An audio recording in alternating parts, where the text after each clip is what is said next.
Hi అండి. ఈరోజు మనము మంచి వెయిట్ లాస్ రెసిపీ అయిన చియా సీడ్స్ తోటి పుడ్డింగ్‌ని ఎలా తయారు చేసుకోవాలో చూపిస్తాను. నో షుగర్ వితౌట్ మిల్క్ అండి. ఎలా తయారు చేసుకోవాలో చూపిస్తాను.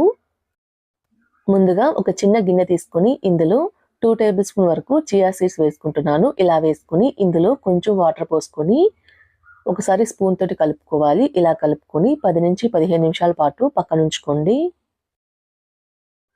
ఇప్పుడు ఒక చిన్న మిక్సీ జార్ తీసుకొని ఇందులో నానబెట్టుకున్న బాదం పప్పుని పైన తొక్కు తీసుకొని వేసుకుంటున్నాను. ఇలా వేసుకొని ఇందులో కొంచెం వాటర్ పోసుకొని మెత్తటి పేస్ట్‌లా గ్రైండ్ చేసుకోవాలి. గ్రైండ్ చేసేటప్పుడు కొంచెం కొంచెంగా వాటర్ యాడ్ చేసుకుంటూ గ్రైండ్ చేసుకోవచ్చు.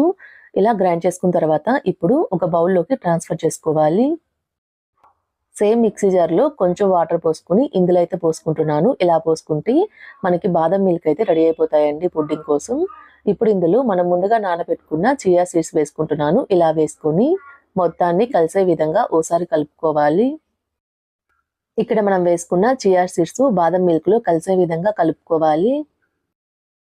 ఇలా మొత్తాన్ని కలిసే విధంగా కలుపుకున్న తర్వాత ఇప్పుడు ఇందులో మీకు నచ్చిన ఫ్రూట్స్ ఏవైనా కట్ చేసుకొని వేసుకోవచ్చు. ఇక్కడైతే నేను యాపిల్ కట్ చేసుకొని వేసుకుంటున్నాను. ఇందులోని పొమోగ్రానేట్‌ని కూడా వేసుకుంటున్నాను. అలానే స్వీట్‌నెస్ కోసం డాబర్ హనీ అయితే ఒక 2 టేబుల్ స్పూన్ వేసుకుంటున్నాను. ఇలా వేసుకున్న తర్వాత మొత్తాన్ని కలిసే విధంగా ఓసారి కలుపుకోవాలి.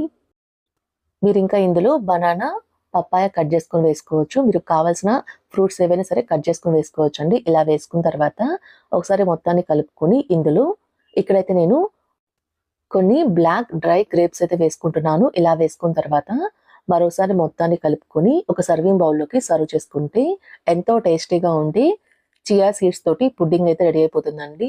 మీరు కూడా ట్రై చేసి ఎలా వచ్చిందో నాకు కామెంట్ చేయండి. మా వీడియో మీకు నచ్చినట్టయితే మా ఛానల్‌ని సబ్స్క్రైబ్ చేసుకోండి. Thanks for watching.